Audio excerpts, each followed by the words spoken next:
अस्सलाम वालेकुम एवरीवन, मैं हूं मोहम्मद तलहा। आप लोग देख रहे हैं तलहा स्पेस एकेडमी। इस वीडियो में हम लोग 2023 सेकेंड ईयर फिज़िक्स में जो सेक्शन बी के अंदर न्यूमेरिकल्स आए थे, जो न्यूमेरिकल क्वेश्चन से प्रॉब्लम्स थी, उनको सॉल्व करने वाले हैं। तो स्टार्ट करते हैं विद क्वेश्चन नंबर 2 का पार्ट 1। क्वेश्चन नंबर 2 का पार्ट 1 जो पहला हमारा न्यूमेरिकल था, find the shortest and longest wavelength of emitted photons in hydrogen spectra in passion series. बात हो रही है पैशन सीरीज़ की, और पैशन सीरीज़ के अंदर अगर कोई भी इलेक्ट्रॉन एमिशन करता है तो उसकी शॉर्टेस्ट वेवलेंथ कितनी होगी और लॉन्गेस्ट वेवलेंथ कितनी होगी, ये हमें मालूम करनी है। तो क्वेश्चन नंबर 2 का पार्ट 1 यहाँ से स्टार्ट करते हैं। क्वेश्चन नंबर 2 का पार्ट 1। अच्छा जी, अब एक बात आपने याद रखनी है, बात हो रही है पैशन सीरीज़ की। तो क्योंकि पैशन सीरीज़ की बात हो रही है तो सीरीज़ के नाम से हमें फाइनल ऑर्बिट का पता लग जाता है कि फ़ाइनल ऑर्बिट कौन सा है। तो इसका मतलब हमारे लिहाज से जो हमारा फाइनल ऑर्बिट है वो क्या होता है, लेमन, बाल्मर, पैशन, ब्रैकेट और पॉलीफंड सीरीज़। ठीक है, इसमें फाइनल ऑर्बिट 1 होता है, 2 होता है, 3 होता है। यानी ये बात कंफर्म हो गई कि अगर पैशन सीरीज़ है तो फाइनल ऑर्बिट तो 3 के बराबर होगा। ठीक है जी, अब दो बातें हैं, हमें वेवलेंथ मालूम करनी है मैक्सिमम, ठीक है, जिसे हम लॉन्गेस्ट भी कह सकते हैं, और वेवलेंथ हमें मालूम करनी है शॉर्टेस्ट, जिसे हम मिनिमम भी कह सकते हैं। तो मिनिमम वेवलेंथ और मैक्सिमम वेवलेंथ मालूम करनी है। अच्छा, एक बात याद रखिए, इस फार्मूले के मुताबिक E बराबर होता है hc/λ, यानी कि अगर लैम्डा ज़्यादा होगा तो एनर्जी कम होगी। तो मैक्सिमम वेवलेंथ का मतलब है एनर्जी बहुत ही कम इमिट होगी, ये बात आप जहन में रखिए। तो अगर वेवलेंथ ज़्यादा, एनर्जी कम इमिट होगी। तो कम एनर्जी तभी इमिट होगी जब इलेक्ट्रॉन बहुत ही करीब से जंप करेगा। तो बहुत ही करीब से जंप करने का मतलब, अगर तीसरे ऑर्बिट में जंप करना है तो अगर वो चौथे से जंप करेगा तो करीब तरीन होगा, यानी कि एनर्जी कम होगी, और एनर्जी कम का मतलब हो गया वेवलेंथ सबसे ज़्यादा होगी। और ये तो चेंज होता रहता है ना, आप ऐसा याद रखो कि जो भी सीरीज़ का नाम गिवन होगा उस सीरीज़ से जो भी NF आएगा तो मैक्सिमम के लिए Ni उससे एक ऊपर वाला होगा। यानी कि अगर लेमन होता, लेमन के लिए NF 1 होता तो उसके लिए जो मैक्सिमम होता वो 2 वाला हो जाता, लैम्डा मैक्स। और जो मिनिमम वेवलेंथ है, मिनिमम वेवलेंथ का मतलब मैक्सिमम एनर्जी। मैक्सिमम एनर्जी तब इमिट होती है जब इलेक्ट्रॉन हमेशा हमेशा जंप करता है इन्फिनिटी, यानी कि काफ़ी ज़्यादा दूर से। जितना दूर से जंप करेगा उतनी जो वेवलेंथ है वो चली जाएगी शॉर्टेस्ट में, यानी कि एनर्जी मैक्सिमम में चली जाएगी। तो देखिए हमारे पास राइट बर्ग्स फार्मूला है पता है, 1/λ बराबर होता है RH, राइट बर्ग्स कांस्टेंट, और यहाँ पर होता है NF का स्क्वायर माइनस 1/Ni का स्क्वायर। ये हमारे पास फार्मूला होता है। तो पहले हम इसको सिंप्लीफाई कर लेते हैं फॉर लॉन्गेस्ट वेवलेंथ। लॉन्गेस्ट का मतलब हो गया, मैं मालूम करना चाहूँगा लैम्डा मैक्स।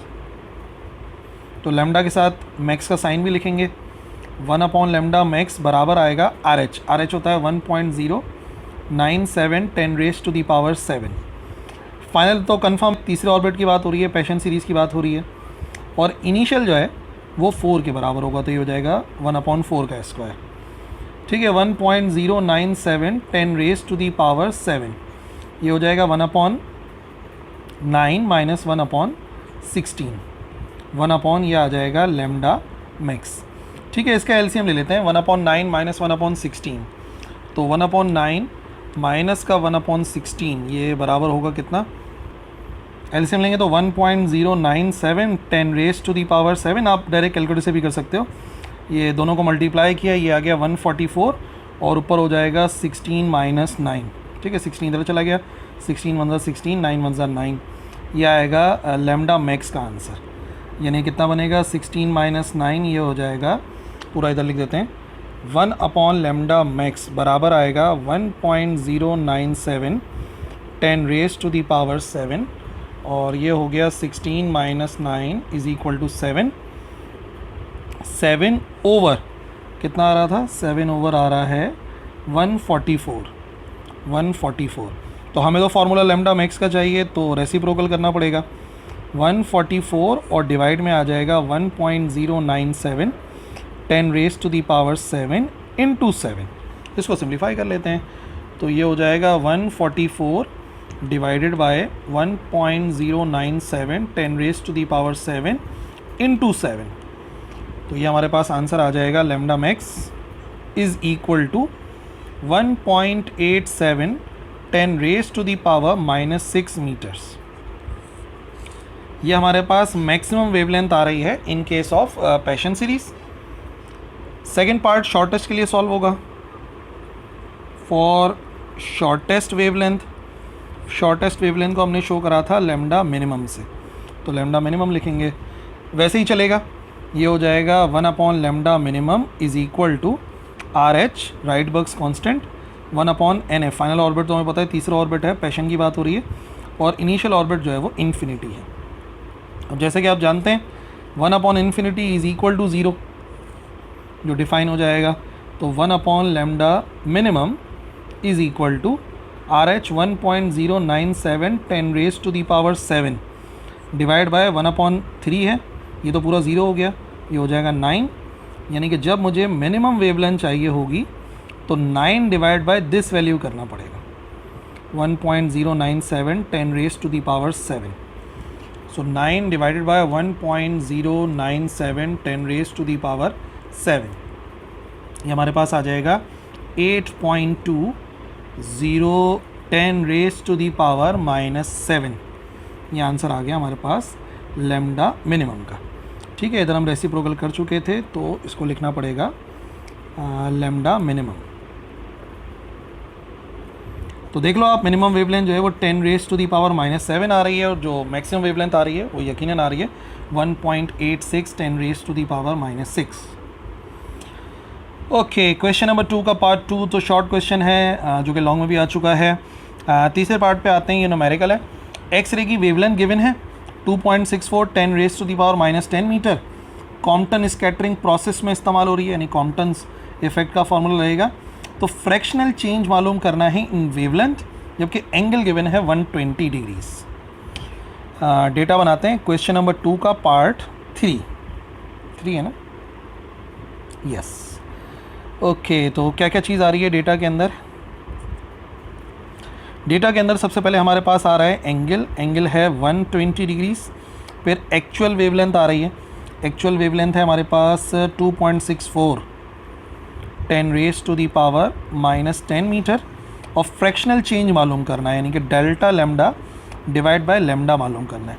अगर परसेंट होता तो जस्ट मल्टीप्लाई बाय 100 कर देते, बट क्योंकि सिर्फ फ्रैक्शनल लिखा हुआ है तो फ्रैक्शनल के लिए काफ़ी है, सिर्फ डिवाइड करा के आंसर निकालना है। तो कॉम्पटन स्कैटरिंग प्रोसेस का जो फॉर्मूला है डेल्टा लैम्डा बराबर होता है H/m0c 1 - cos थीटा के बराबर। जब तक चेंज इन वेवलेंथ नहीं आएगा, जब तक फ्रैक्शनल चेंज नहीं आ सकता।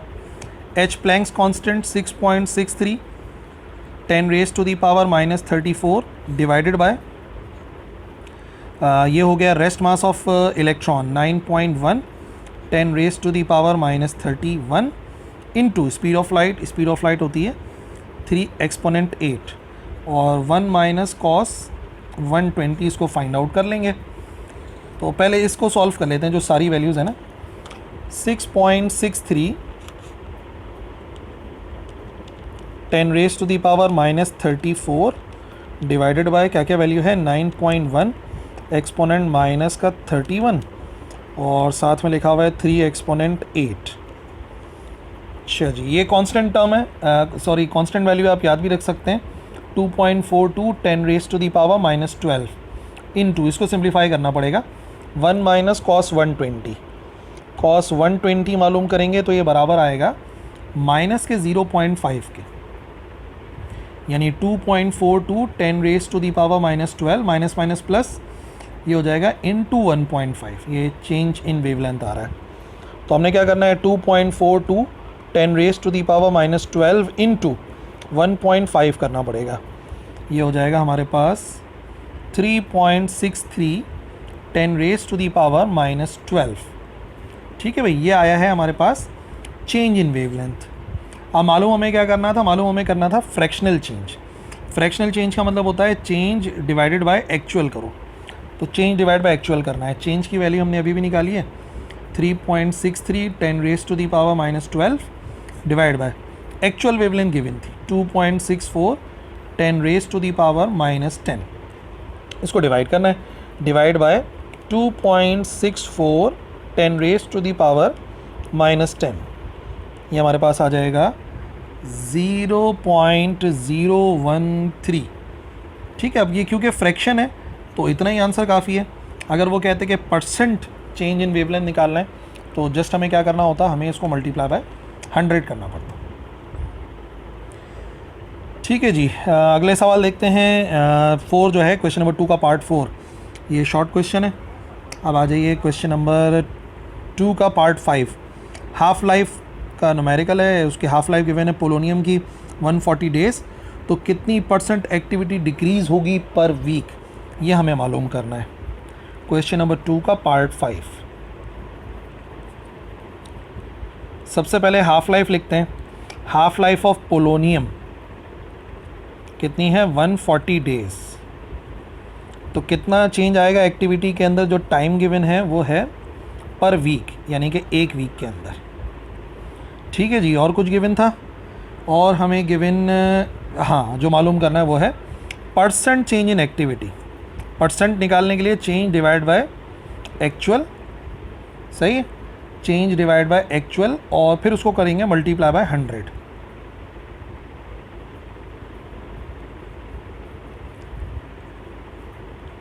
चेंज डिवाइड बाय एक्चुअल और मल्टीप्लाई बाय 100 करेंगे, आंसर आ जाएगा। बस यहाँ पे एक चीज़ का आपने ध्यान रखना है, वो ये है कि डेटा के अंदर जो दोनों टाइम है वो एक यूनिट में होने चाहिए। दोनों को सेकंड में भी कर सकते हैं, लेकिन बेहतर ये कि बस एक यूनिट हो। तो हम एक काम करते हैं आसान सा, एक वीक में होते हैं 7 डेज़, तो दोनों को जो है ना डेज़ में कन्वर्ट कर लेते हैं, ये ईजी हो जाएगा। सो हाफ जो थी हमारे पास हाफ लाइफ, वो भी मैंने डेज़ में कर दी, और जो टाइम जिसमें हमें परसेंट एक्टिविटी चेंज मालूम करना है वो भी मैंने डेज़ में कर लिया। अब देखिए, वैसे हमें पता है एक्टिविटी का फार्मूला क्या होता है। एक्टिविटी का फार्मूला होता है lambda N. Let's say equation number 1 हो गई, और अगर डेल्टा मल्टीप्लाई करेंगे, मल्टीप्लाई बाय डेल्टा, तो क्या बनेगा, ये इक्वेशन बन जाएगी delta A is equal to lambda delta N. ये इक्वेशन 2 हो गई, ये इक्वेशन 1 थी। तो फार्मूला बनाने के लिए डिवाइड कराना पड़ेगा।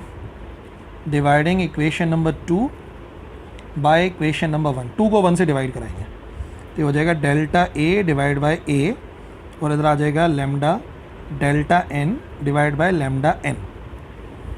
ओके, लैम्डा से लैम्डा कैंसिल, ये आ गया हमारे पास delta N divide by N, जो कि लॉ ऑफ रेडियोएक्टिव डीके के मुताबिक ये पूरी वैल्यू बराबर होती है लैम्डा, यानी कि कितना है डीके कांस्टेंट, ठीक है जी, decay constant multiply by delta T, इसके बराबर होती है।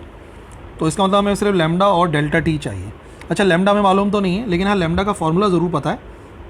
वैसे हाफ लाइफ का फार्मूला होता है 0.693 डिवाइड बाय डी के कॉन्स्टेंट, तो डी के कॉन्स्टेंट बराबर आ जाएगा 0.693 डिवाइड बाय हाफ लाइफ, और बस मल्टीप्लाई कराना है इस टाइम से जिस टाइम में हमें फाइंड करना है। सो 0.693 इंटू टाइम कितना गिवन है 7, और हाफ लाइफ है 140।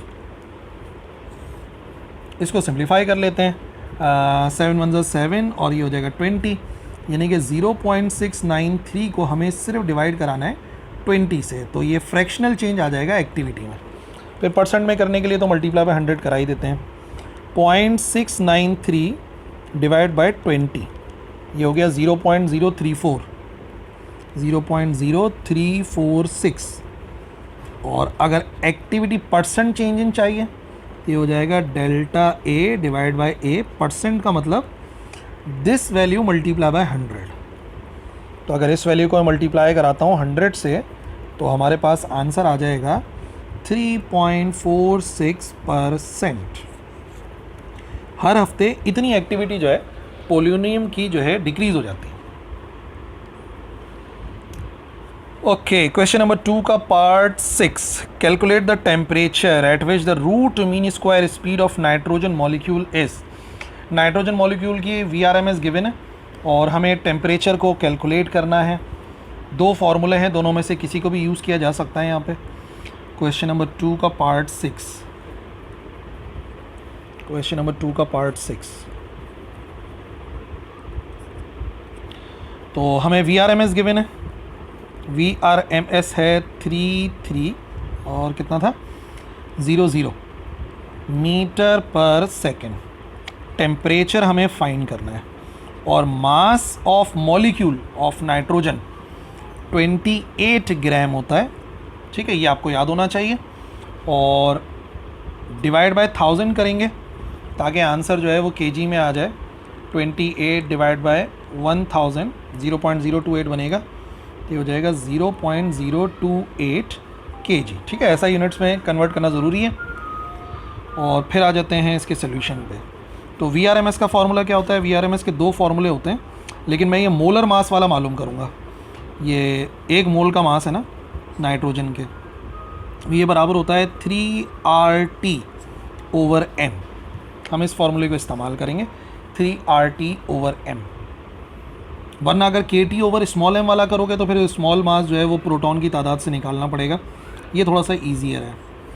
तो 3 × R होता है जनरल गैस कांस्टेंट 8.313, टेम्परेचर मालूम करना चाह रहे हैं, डिवाइडेड बाय मोलर मास यानी कि 0.028, और ये है 3300।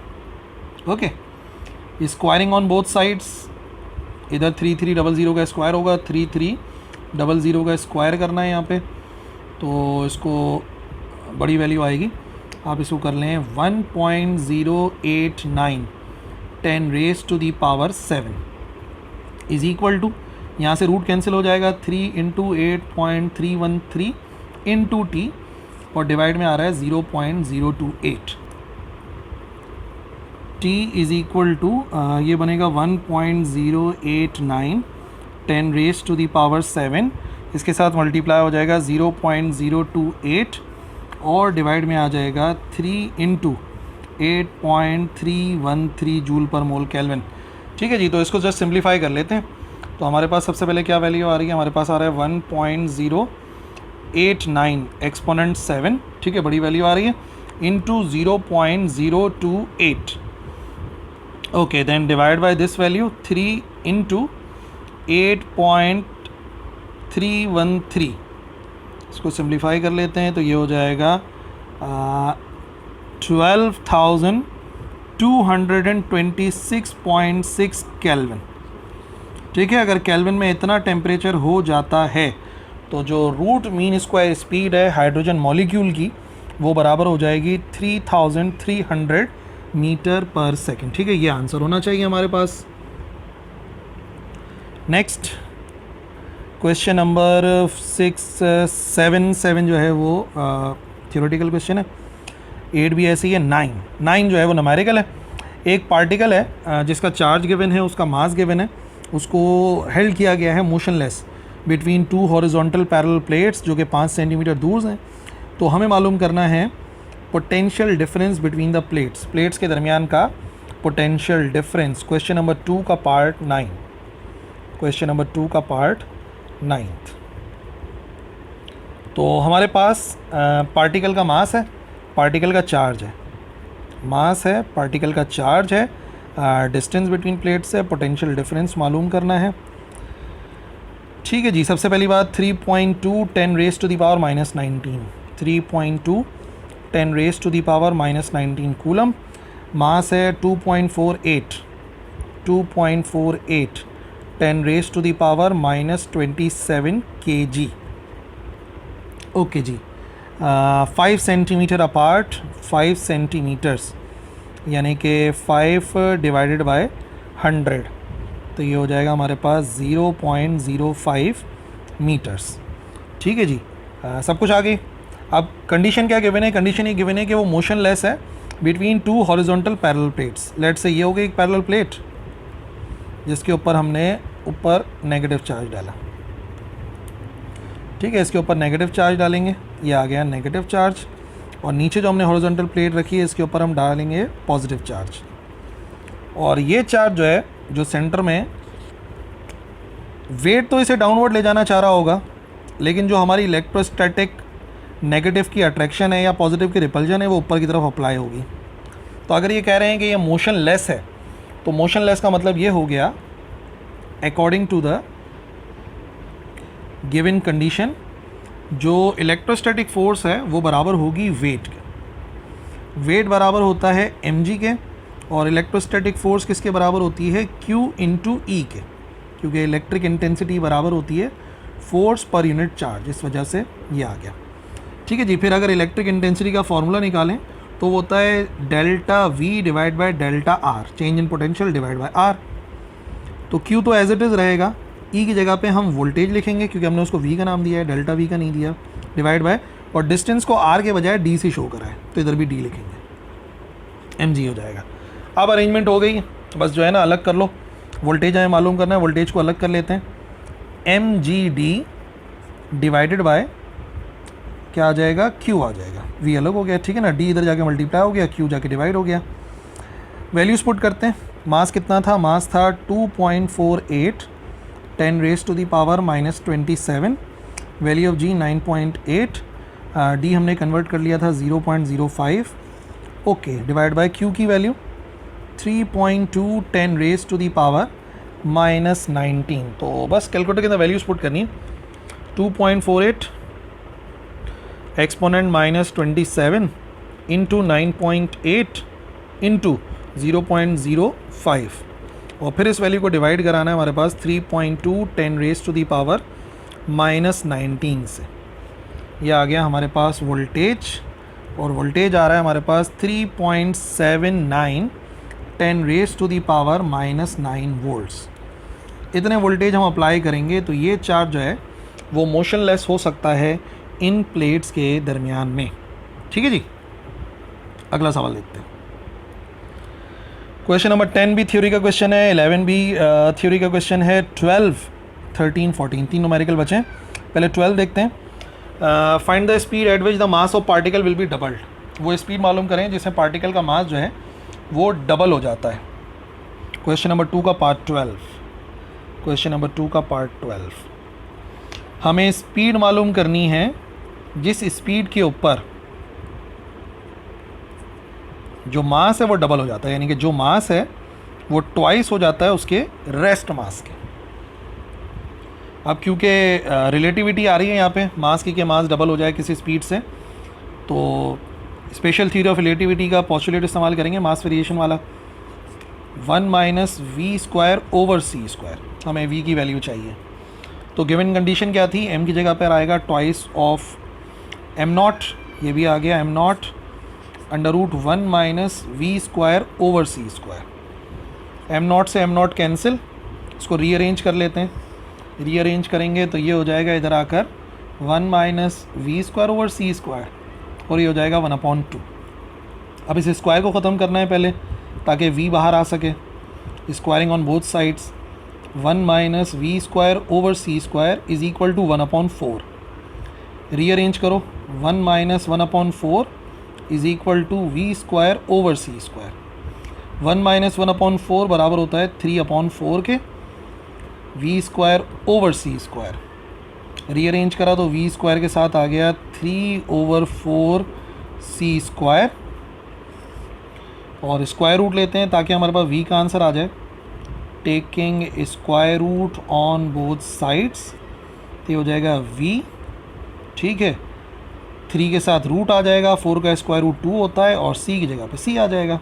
अब अगर आपने इस चैप्टर के न्यूमेरिकल की प्रैक्टिस की है तो आपको मालूम होगा इसमें हम रिलेटिविस्टिक आंसर ही देते हैं, स्पीड ऑफ लाइट को पुट नहीं करते, इसी तरीके से आंसर देते हैं।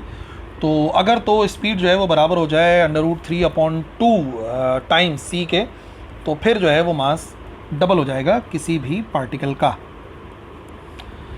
क्वेश्चन नंबर 2 का पार्ट 13, 3 रेजिस्टर्स हैं 6 ओम की, उनको 4 तरीक़ों से जोड़ सकते हैं, तो आप हर तरीके को बताइए भी और उसका इक्विवेलेंट रेजिस्टेंस निकालिए भी। ऐसा न्यूमेरिकल हमारी बुक में भी है। क्वेश्चन नंबर 2 का पार्ट 13, देखिए डेटा के मुताबिक हमारे पास 3 रेजिस्टेंसेस हैं, R1, R2 और R3, तीनों ही बराबर हैं, और तीनों की तीनों जो है वो 6 ओम के बराबर हैं। सही बात है। और हमें जो है वो 4 तरीक़ों से जोड़ना है। पहले वाले को RA बोल देंगे, दूसरे वाले को RB बोल देंगे, तीसरे वाले को RC बोल देंगे, चौथे वाले को RD बोल देंगे। ये हमारा तरीक़ेकार होगा। तो पहला तरीक़ेकार ये कर लेते हैं कि लेट से इन तीनों को सीरीज़ में लगाते हैं। फर्स्ट केस ना, ए वाला, R1, R2 and R3, are in series. पहले तीनों को जस्ट सीरीज़ में रख लेते हैं, बहुत ही आसान सी बात हो जाएगी। और उस केस को नाम देंगे टोटल इक्विवेलेंट रेजिस्टेंस को आर ए का, R1 R2 R3, 6 + 6 + 6 18 ओम्स। इसका मतलब अगर हमारे पास 3 रेजिस्टर्स हैं 6-6 ओम की, तो तीनों को सीरीज़ में लगाएंगे तो 18 ओम आ जाएगा। दूसरा तरीक़ेकार ये हो सकता है कि हम तीनों को पैरेलल जोड़ दें, R1 R2 और R3 सीधा सीधा पैरेलल है, तो पैरेलल कॉम्बिनेशन का डायरेक्ट फार्मूला अप्लाई होगा, जिसके मुताबिक 1/R बराबर होता है 1/R1 + 1/R2 + 1/R3। तो इसको RB कर देते हैं, सेकेंड पार्ट है 1/6 + 1/6 + 1/6। इसी पेज पे आंसर कर लेते हैं इसका। तो ये बराबर हो जाएगा 3/6 के, 1 + 1 + 1 3 हो जाएगा ना, 1/RB। तो क्योंकि हमें RB का आंसर चाहिए तो ये हो जाएगा 6/3, 3 1 ज़ा 3, 3 2 ज़ा 6। तो इक्विवेलेंट रेजिस्टेंस बराबर आएगी 2 ओम के। तीसरा तरीक़ेकार ये हो सकता है 2 series 1 parallel, R1 and R2 are in series, और फिर इसके साथ पैरेलल जोड़ देंगे एंड R3 इज पैरेलल। तो पहले हम सॉल्व करते हैं सीरीज़ वालों को ना, मतलब ऐसी कोई केस है R1 R2 और ये आ गया R3, R1 R2 R3। तो पहले हम सॉल्व करेंगे R1 और R2 को। उनका आंसर तो सीधा सीधा आएगा, R प्राइम कर देते हैं, R1 + R2, 6 + 6 ये हो जाएगा 12 ओम। ठीक है, अब इसका मतलब ये हुआ कि इन दोनों की जगह पे एक ही रेजिस्टेंस लगा सकते हैं और वो होगी 12 ओम की। तो ये तो R प्राइम है और ये हमारे पास R3 अभी भी लगा हुआ है, और दोनों पैरेलल आ गए, यानी कि फाइनल आंसर जो आएगा वो पैरेलल कॉम्बिनेशन से आएगा, 1/R प्राइम + 1/R3 ऐसे आएगा। R प्राइम का आंसर है 12 और R3 का आंसर है 6। तो 1/RC बराबर आएगा, इसका एलसीएम ले लेते हैं, एलसीएम आ जाएगा 12 और ये हो जाएगा 1 + 2, 1 + 2 होगा 3/12। ये 1/RC का आंसर है और हमें RC का आंसर चाहिए, तो 12/3 आएगा। तो 12/3, 3 1 ज़ा 3, 3 4 ज़ा 12, RC बराबर आ जाएगा 4 ओम्स का। ये इस केस में 2 सीरीज़ और 1 पैरेलल। अब ऐसा भी तो हो सकता है कि 2 पैरेलल हों और 1 सीरीज़ हो, ये आखिरी केस हो सकता है। R1 and R2 are parallel, ये पैरेलल हैं, और फिर इन्हीं के साथ R3 जुड़ा हुआ है सीरीज़ में। ये हमारा आखिरी केस होगा। फिगर वाइज ऐसे होगा, देखो ये R1 है, ये R2 है, और इसी के साथ यहाँ पर R3 जुड़ा हुआ होगा। तो पहले R1 R2 को सॉल्व करेंगे, जिसको R प्राइम का नाम देंगे। पैरेलल है तो 1/R1 + 1/R2, 1/6 + 1/6, 2/6 ये 1/R प्राइम का आंसर होगा, और हमें आंसर R प्राइम का चाहिए। R प्राइम 6/2 के, तो 2 1 ज़ा 2, 2 3 ज़ा 6, तो ये जो R प्राइम है ये बराबर आ जाएगा 3 ओम्स के। अच्छा, ये R प्राइम जो है ना बेसिकली इसकी जगह पर है, तो इसका मतलब पूरी फिगर ये बनेगी कि इधर एक R प्राइम आ जाएगा और R प्राइम के साथ यहाँ पर R3 आ जाएगा। अब हमें नज़र आ रहा है R प्राइम और R3 जो है वो सीरीज़ में है, तो सीधा सीधा ऐड कर देंगे R prime + R3। R prime 3 ohms है और ये 6 ओम था, तो ये हो जाएगा 9 ओम्स। इस तरीके से हमें कहा गया था कि 4 तरीक़ों से हम रेजिस्टेंस को जोड़ सकते हैं, तो ये वो 4 तरीके हैं जिससे इन रेजिस्टेंस को जोड़ सकते हैं, और हर एक केस में आंसर भी निकाल लिया हमने। अब बचता है हमारे पास आखिरी सवाल, क्वेश्चन नंबर 2 का पार्ट 14। आयरन कोर सॉलिनॉइड है जिसके नंबर ऑफ टर्न्स 400 हैं, area of cross section given है, करंट गिवन है जो कि 0.1 सेकेंड में ऑफ हो जाता है, और मैग्नेटिक फील्ड गिवन है। सेल्फ इंडक्टेंस मालूम करनी है और ईएमएफ मालूम करना है। 2 पार्ट हैं इस क्वेश्चन के। क्वेश्चन नंबर 2 का पार्ट 14। डेटा बना लेते हैं। तो सबसे पहले हमें नंबर ऑफ़ टर्न्स गिवन थे।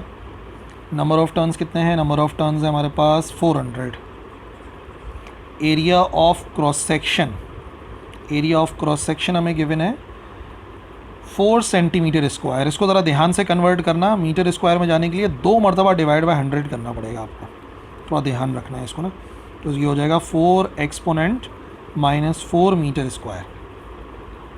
अच्छा जी, करंट में जो चेंज आ रहा है क्योंकि बाद में वो ऑफ हो गया था, वो 2 एम्पेयर है और magnetic field 0.2 weber per meter square है, या टेस्ला कर सकते हैं 0.2 टेस्ला। और ईएमएफ मालूम करना है और सेल्फ इंडक्टेंस, ईएमएफ मालूम करना है और सेल्फ इंडक्टेंस मालूम करना है। ठीक है जी। अब थोड़ा सा ध्यान रखना, ईएमएफ मालूम करने के लिए हमें नंबर ऑफ़ टर्न्स चाहिए होते हैं, सेल्फ इंडक्टेंस के लिए हमें चाहिए होता है चेंज ऑफ करंट और टाइम वगैरह, तो दोनों को हमें यूज़ करना पड़ेगा। देखिए एक फार्मूला तो ये है, ईएमएफ बराबर होता है Faraday's law n delta phi divide by delta T. ठीक है, इक्वेशन नंबर 1। और एक ईएमएफ का फार्मूला सेल्फ इंडक्टेंस की डेफिनेशन से होता है L delta I upon delta T. Negative sign नहीं लगा रहा क्योंकि वो डायरेक्शन को शो करता है, न्यूमेरिकल में इसकी ज़रूरत नहीं है। दोनों को कंपेयर करा तो क्या बना, comparing equation 1 and equation 2, n आ गया, डेल्टा फाई आ गया ओवर डेल्टा टी आ गया, इधर L आ गया, डेल्टा आई आ गया और डेल्टा टी आ गया। तो टाइम डेल्टा टी से डेल्टा टी हो गया कैंसिल, फ़िलहाल हमें ज़रूरत ही नहीं है। और फाई मैग्नेटिक फ्लक्स बराबर होता है B इंटू ए के, एरिया भी गिवन है, B भी गिवन है, N आएगा साथ में B इंटू ए आएगा और इधर लिखा हुआ है L डेल्टा आई। तो सीधी सी बात यह है कि आप जो है ना यहाँ से अलग कर लें सेल्फ इंडक्टेंस को। सेल्फ इंडक्टेंस बराबर आ जाएगी N B A divide by delta I. सारी चीज़ें हमें पता है कितनी कितनी हैं। तो नंबर ऑफ़ टर्न्स हैं 400, magnetic field 0.2, area 4 exponent minus 4 आया था और चेंज ऑफ करंट भी 2 एम्पियर का आया है, यहाँ पे आ जाएगा 2। ठीक है, 2 1s are 2 और 2 2s are 4 हो जाएगा। बाकी सिंप्लीफाई कर लो, 400 इंटू 0.2 इंटू 2 एक्सपोनेंट माइनस 4, ये हो जाएगा हमारे पास 0.016 हेनरी। ठीक है, चाहो तो इसको मिली हेनरी में कर लो पर लाजमी नहीं है। ये हमारे पास सेल्फ इंडक्टेंस आ गई। अब बचा हमारे पास ईएमएफ वाला सवाल। तो ईएमएफ के लिए जो हमें सेल्फ इंडक्टेंस आ गई है तो ये फार्मूला सही है, इसी को यूज़ कर लेते हैं। टाइम तो हमें पता है, ईएमएफ बराबर होता है self inductance change of current divide by time. Self inductance आई है 0.016, 2 चेंज हो रहा है करंट और टाइम कितना था, टाइम है, मैंने लिखा नहीं है डेटा के अंदर, यहाँ से देख लेते हैं, 0.1 सेकेंड, 0.1। तो सीधा सा काम है 0.016 इंटू 2 और फाइनली इसको डिवाइड करा लो 0.1 से, ये हमारे पास आ जाएगा 0.32 वोल्ट। तो इसका मतलब इस केस में इतना ईएमएफ प्रोड्यूस होगा। ठीक है जी। तो ये सारे वो क्वेश्चंस हैं जो कि हमने सॉल्व करे 2023 के पेपर के अंदर आए हुए थे। आई होप समझ में आ गए होंगे। कोई सवाल है तो आप कमेंट सेक्शन में लिख सकते हैं, इंशाल्लाह मैं रिप्लाई करूँगा। दैट्स ऑल, अल्लाह हाफिज़।